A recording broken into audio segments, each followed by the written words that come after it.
1781 में ब्रिटिश सेना ने एक महल की घेराबंदी की ताकि दो महिलाओं से वह दौलत छीन सके जिस पर सिर्फ उनका अधिकार था। इनका मुकदमा ब्रिटिश भारत के सबसे ताकतवर आदमी को तबाह करते करते बचा, फिर भी इतिहास ने इनके नाम मिटा दिए। यह कहानी है अवध की बेगमों की, और यह कि कैसे दो महिलाओं के पास 18वीं सदी के हिंदुस्तान में किसी भी राजा से ज्यादा असली ताकत थी, जब तक कि एक साम्राज्य ने तय नहीं कर लिया कि उनकी कहानी याद रखना उसके लिए मुश्किल पैदा करता है। 1700 के दशक के मध्य तक मुगल साम्राज्य एक खोखला ढांचा बनकर रह गया था। दिल्ली के सम्राट अब भी मयूर सिंहासन पर बैठते थे, पर असली सत्ता महत्वाकांक्षी सूबेदारों द्वारा बनाए गए क्षेत्रीय राज्यों में बिखर चुकी थी। इन्हीं में सबसे धनी था अवध, गंगा के मैदानी इलाके का एक उपजाऊ राज्य, जिस पर ईरानी मूल के नवाबों का राजवंश राज करता था। और इसके राज परिवार के संगमरमरी पर्दों के पीछे ज़नाना कहलाने वाली उस दुनिया में कुछ असाधारण हो रहा था। रेशम और एकांत की कैद होने से कोसों दूर ज़नाना असल में एक कमान केंद्र था। यहाँ की राजसी महिलाएं ऐसे खजाने संभालती थीं जो राज्य के अपने बजट से भी बड़े होते थे। उनके पास जागीर नाम की भूमि होती थी, वे पूरे पूरे जिलों से कर वसूलती थीं, सेवकों की फौज पालती थीं और राजाओं, सेनापतियों और विदेशी राजदूतों से सीधे बातचीत करती थीं, वो भी बिना कभी सार्वजनिक रूप से पर्दा उठाए। इसी पर्दे के पीछे से दो महिलाएं खास तौर पर राज करती थीं। पहली थीं सदरुन्निसा बेगम, सफदरजंग की विधवा, जो अवध के संस्थापक नवाबों में से एक थे। महज नवाब बेगम के नाम से जानी जाने वाली इस महिला को अपार धनदौलत और प्रभाव विरासत में मिला था, और वे राजवंश की नैतिक और आर्थिक धुरी बन गई थीं। दूसरी थीं उनकी बहू उम्मतुज़-ज़ोहरा, जिन्हें इतिहास बहू बेगम के नाम से याद करता है, यानी बहू वाली बेगम, नवाब शुजाउद्दौला की पत्नी। जब 1775 में शुजाउद्दौला का निधन हुआ तो रिवाज और उनकी अपनी वसीयत ने कुछ असाधारण तय किया। अपनी निजी दौलत अपने बेटे नए नवाब आसफुद्दौला को सौंपने के बजाय उन्होंने अपनी अधिकांश संपत्ति, जिसकी कीमत कथित तौर पर सोने, जवाहरात और नकदी में लाखों रुपए बताई जाती है, सीधे अपनी विधवा बहू बेगम को दे दी। एक ऐसे राज्य में जिस पर नाम मात्र को पुरुषों का शासन था, अवध की सबसे धनी इंसान अब एक ऐसी महिला थी जो किसी के आगे जवाबदेह नहीं थी। यह बंदोबस्त शायद एक पारिवारिक मामला ही बना रहता अगर ईस्ट इंडिया कंपनी की बढ़ती परछाई न होती। नए नवाब आसफुद्दौला को अपने पिता का सिंहासन तो मिला था, पर उनकी दौलत नहीं मिली थी, और उससे भी बुरा यह था कि उन्हें विरासत में मिला एक भारी का राजा, यानी तथाकथित सब्सिडियरी अलायंस के तहत अपने राज्य में तैनात ब्रिटिश सैनिकों को पालने का खर्च। British governor general Warren Hastings Awadh की माली हालत को टूटते हुए देख रहा था, और फैजाबाद शहर में महल की दीवारों के पीछे बिना छुए पड़े दो खजाने उसे नजर आ रहे थे, ऐसे खजाने जो उन महिलाओं के नियंत्रण में थे जिन्हें वह राजकाज के लिहाज से बेमानी समझता था। जल्द ही उसे पता चलने वाला था कि यह सोच कितनी गलत थी। संकट 1781 में आया। हेस्टिंग्स ने बनारस में स्थानीय शासक राजा चैत सिंह को गिरफ्तार करके एक विद्रोह भड़का दिया था, और उसके बाद उठे बगावत ने हेस्टिंग्स की जान और करियर दोनों को लगभग खत्म कर दिया। विद्रोह दबाने का खर्च जुटाने की हताशा में और अपनी नाकामियों पर पर्दा डालने की कोशिश में हेस्टिंग्स ने अवध की बेगमों पर आरोप लगाया कि वे चुपके से इस विद्रोह को पैसा दे रही थीं। यह एक सुविधाजनक कहानी थी, और काम की भी, क्योंकि इसने उसे वही करने का कानूनी बहाना दे दिया जो कंपनी शुरू से ही चाहती थी, फैजाबाद का खजाना हड़पना। कंपनी के रेजिडेंट के जरिए काम करते हुए ब्रिटिश फौज बेगमों के महल की तरफ बढ़ी। जब इन महिलाओं ने बस दौलत सौंप देने से इनकार कर दिया तो अंग्रेजों ने उनसे सीधे बातचीत नहीं की, बल्कि उन आदमियों के पीछे पड़ गए जो उनके हितों की रखवाली करते थे।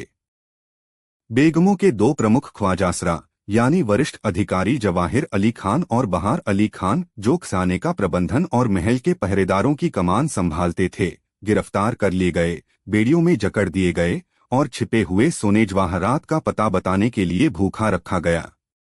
महल को खुद हथियारबंद पहरे में डाल दिया गया।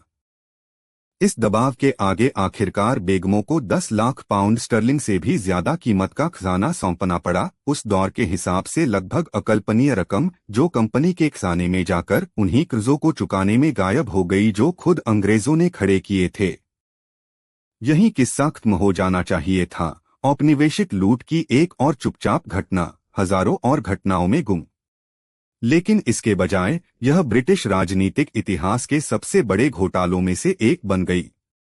जब वॉरेन हेस्टिंग्स इंग्लैंड लौटा तो उसे संसद के सामने मुकदमे में घसीटा गया। भ्रष्टाचार और सत्ता के दुरुपयोग के आरोप में महाभियोग चलाया गया और उस पर लगे तमाम आरोपों में से अवध की बेगमों के साथ किए गए बर्ताव ने जनता की कल्पना को सबसे ज्यादा झकझोरा।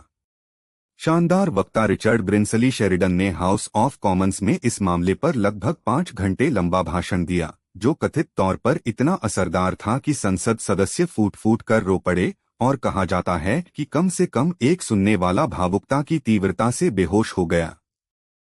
अभियोजन पक्ष का नेतृत्व करने वाले एडमंड बर्क ने पूरे भाषण बेगमों को समर्पित किए, यह दलील देते हुए कि ब्रिटिश सैनिकों ने बुजुर्ग महिलाओं के सेवकों पर अत्याचार किया और उनके घर की पवित्रता भंग की। ऐसा आचरण, उसने कहा, जिसे उन्हीं मानकों पर बर्बर माना जाता जिनकी सभ्यता सिखाने का दावा खुद ब्रिटेन करता था।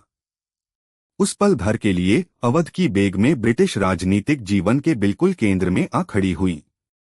उनके नाम संसद में जोर से पढ़े गए। उनकी पीड़ा पूरे औपनिवेशिक प्रोजेक्ट को कठघरे में खड़ा करने का प्रतीक बन गई।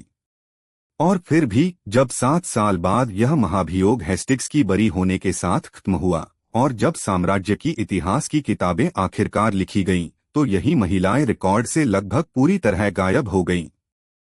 ब्रिटिश भारत की आधिकारिक कहानी गढ़ने वाले इतिहासकारों जैसे जेम्स मिल, जिसने कभी उस देश में पांव तक नहीं रखा जिसके बारे में वह लिखता था, ने बेगमों को, अगर उनका जिक्र आया भी तो बस एक हाशिए की टिप्पणी बना दिया। जब उनका जिक्र आया भी तो उन्हें निष्क्रिय त्रासद किरदारों की तरह दिखाया गया, धनी विधवाएं जिनसे पैसा लूट लिया गया, न कि वे असल में जो थीं, संप्रभु राजनीतिक शख्सियतें जो सेवकों की फौज संभालती थीं, संधियां तय करती थीं, अपनी मुहरें जारी करती थीं और जिन्होंने एक साम्राज्य को मजबूर किया कि वह अपने सबसे ताकतवर आदमियों में से एक को कठघरे में खड़ा करे। जो झूठ जड़ पकड़ गया वह सीधा और काम का था कि मुस्लिम भारत की महिलाएं पर्दे के पीछे छुपी हुई असल में कोई ताकत नहीं रखती और सिर्फ गहनों की तरह या फिर अपने आसपास के मर्दों की शिकार बनकर ही रहती थीं। यह झूठ औपनिवेशिक अफसरों को खुश करता था, जो यह दावा कर सकते थे कि वे भारतीय महिलाओं को एक तथाकथित पिछड़ी परंपरा से आजाद कर रहे हैं, जबकि वे इस असुविधाजनक सच्चाई को नजरअंदाज कर रहे थे कि इस क्षेत्र की सबसे धनी और सबसे ताकतवर राजनीतिक शख्सियतों में कुछ वे महिलाएं थीं, जिनसे खुद अंग्रेजों को बातचीत करनी पड़ी, रिश्वत देनी पड़ी, धमकी देनी पड़ी और आखिर में जबरदस्ती लूटना पड़ा। हकीकत इससे कहीं ज्यादा उलझी हुई और कहीं ज्यादा असाधारण थी। अवध की बेगमें अपने दौर की इकलौती ऐसी राजसी महिलाएं नहीं थीं जिन्होंने इस तरह की सत्ता चलाई। एक सदी पहले खुद मुगल दरबार की नूरजहां से लेकर बाद की भोपाल की बेगमों तक भारत के मुस्लिम राजघरानों में महिलाएं अक्सर जमीन रखती थीं, वफादारी की कमान संभालती थीं, सार्वजनिक कामों को फंड करती थीं और राज्यों की तकदीर तय करती थीं, अक्सर बिना कभी सार्वजनिक रूप से सामने आए। ताकत के लिए दिखना जरूरी नहीं था, जरूरी था खजाने पर, वफादारी पर और जानकारी पर नियंत्रण, और हर पैमाने पर फैजाबाद की बेगमों के पास ये तीनों चीजें थीं। आज भी बहू बेगम और नवाब बेगम की मज़ारें फैजाबाद में खड़ी हैं, उन महिलाओं की खामोश यादगारें जिनकी दौलत ने कभी एक ब्रिटिश गवर्नर जनरल को कंपा दिया था और जिनके साथ हुए बुरे बर्ताव ने उसका करियर खत्म करते करते बचाया था। इनकी कहानी इसलिए बची नहीं रही क्योंकि साम्राज्य ने इन्हें याद रखना चुना, बल्कि इसलिए कि इनकी पीड़ा संसद के लिए नजरअंदाज करने के लिहाज से बहुत ज्यादा राजनीतिक रूप से काम की बन गई थी। मध्यकालीन भारत की खामोश, बेबस महिलाओं वाली मिथक हमेशा से एक सुविधाजनक झूठ रही है। अवध की बेगमें साबित करती हैं कि पर्दे के पीछे खामोशी नहीं बल्कि संप्रभुता थी और उसे इनसे छीनने के लिए पूरे ब्रिटिश साम्राज्य का बोझ और संसद का एक अधिनियम लगाना पड़ा। अगर यह कहानी पसंद आई हो तो चैनल को सब्सक्राइब जरूर करें और बेल आइकन दबाना मत भूलिए।